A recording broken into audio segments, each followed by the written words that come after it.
Hey Kansas City, it's time for our monthly housing market update. I'm Gina Walton with the Walton Home Team of Keller Williams, bringing you this month's market update from our living room, wishing you cheer and blessings into the new year of 2024, from our home to yours.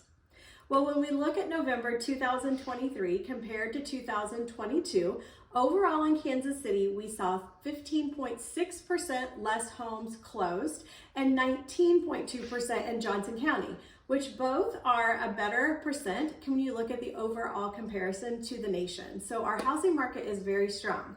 When we look at the average prices, overall in Kansas City, we saw an increase of 4.2% and an increase in Johnson County of 7.4% for average prices sold. Now, the inventory overall of the number of homes that are currently for sale is 7.5% less overall for Kansas City and 5.1% less for Johnson County. Not a surprise as we wrap up this year. We are seeing interest rates come down slowly, and the question of the month is, how does that impact homes through the holidays? Well, homes are still selling and buyers are looking to purchase their home. We will probably see an increase of inventory after the first of the year. So if you're ready to buy, sell, or invest in real estate for part of your 2024 goal, it would be a pleasure to talk with you so we can put a strategy in place to have that success to start off your year.